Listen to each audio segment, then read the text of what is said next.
பிரியமானவர்களே, இயேசு கிறிஸ்துவின் நாமத்தில் உங்களுக்கு என் அன்பின் வாழ்த்துக்கள்.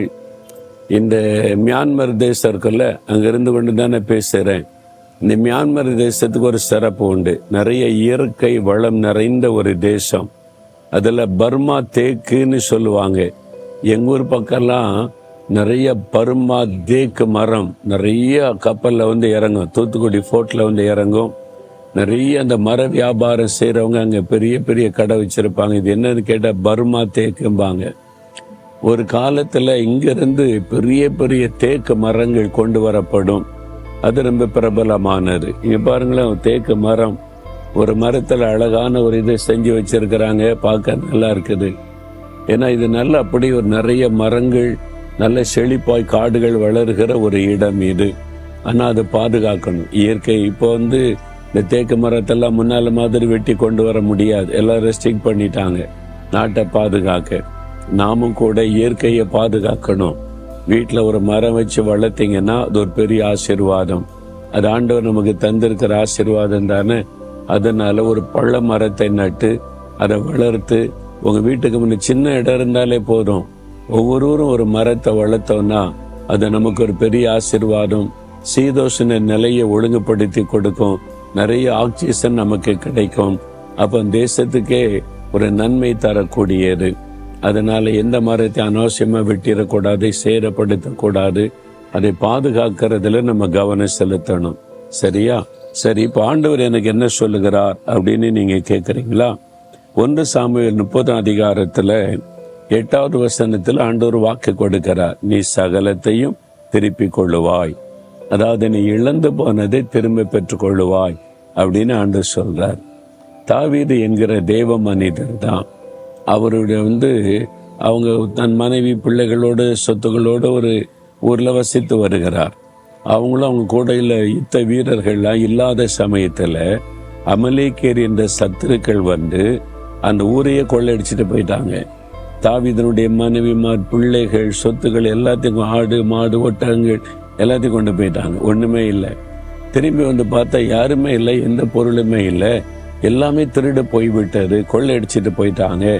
இழப்பு. அப்ப தாவீது தனக்கு பலன் இல்லாமற் போக மட்டும் அழுதாராம். மனைவி பிள்ளைகளை இழந்து, சொத்துக்களை இழந்து அழுகை, கண்ணீர் வடித்தார். ஒருவேளை நீங்க இழப்புக மத்தியில் இருக்கலாம். சரீர ஆரோக்கியத்தை இழந்து போய் பலவீனப்பட்டுட்டீங்களா?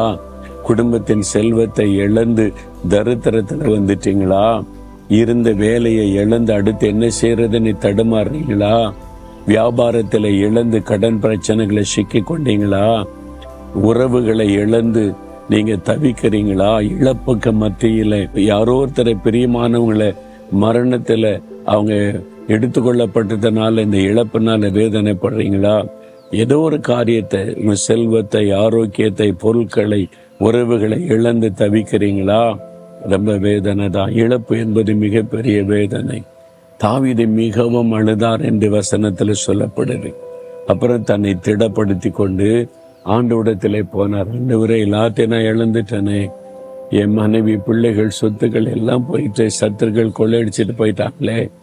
ஆண்டவர் அப்பதான் சொல்றார், பயப்படாதே தாவீது, இழந்து போன எல்லாவற்றையும் உனக்கு திரும்ப தருவேன்.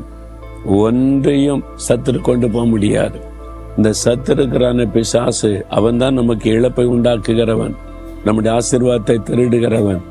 ஆண்டவர் சொல்லுகிறார், எல்லாத்தையும் நீ திருப்பி கொள்ளுவாய், எல்லாத்தையும் நான் திரும்ப தருவேன். அதே மாதிரி ஆண்டவர் எல்லாவற்றையும் திரும்ப கொடுத்தார் என்கிற சரித்திரம் எழுதப்பட்டிருக்கிறது. உங்க வாழ்க்கையில இழந்து போன வேலையை நீங்க திரும்ப பெற்றுக்கொள்ளுவீங்க. இழந்து போன சொத்துக்களை திரும்ப பெற்றுக்கொள்ளுவீங்க. இழந்து போன சரீர ஆரோக்கியத்தை திரும்ப பெற்றுக்கொள்ளுவீங்க. இழந்து போன உறவுகளை திரும்ப பெற்றுக்கொள்ளுவீங்க. இழந்து போன ஊழியத்தை திரும்ப பெற்றுக்கொள்ளுவீங்க. நீ எதை இழந்து போய் நிற்கிறீங்க? ஆண்டவர் சொல்ற, திரும்ப தருவேன். விசுவாசிங்க. நாம் இழந்து போனதை நமக்கு திரும்ப கொடுக்கத்தான் இயேசு சிலுவையில எல்லாவற்றையும் இழந்து போனவராய் தொங்கினார். பாருங்க, அவர் எல்லாத்தையும் இழந்துட்டார். வஸ்திரத்தை இழந்து, ரத்தத்தை சிந்தி ரத்தத்தை இழந்து, சரீர பலனை இழந்து, அவருடைய சீஷர்களை இழந்து, எல்லாத்தையும் இழந்து தனியாய் சிலுவையில் தொங்கினார். இழந்து போன நிலைமையில் இருக்கிற நமக்கு நாம் இழந்து போனதை திரும்ப கொடுக்க அவர் தன்னை சிலுவையில் ஒப்பு கொடுத்தார். உங்களை நேசிக்கிறார். நீங்க இழந்து போனதை திரும்ப தருவார். விசுவாசிங்க. இன்றைக்கே அதை ஆரம்பிக்கும். இன்றைக்கு அதற்கான சூழ்நிலைகள் மாறும். இன்றைக்கு ஆண்டவர் அற்புதம் செய்ய ஆரம்பிப்பார். விசுவாசிக்கிறீங்களா? அப்ப சொல்லுங்க, ஆண்டவரே, நான் இழந்து போனதை திரும்ப தருவேன்னு நீங்க வாக்கு கொடுத்திருக்கிறீங்க. நான் அதை விசுவாசிக்கிறேன். நான் இழந்து போன எல்லாவற்றையும் எனக்கு திரும்ப தருவீர்.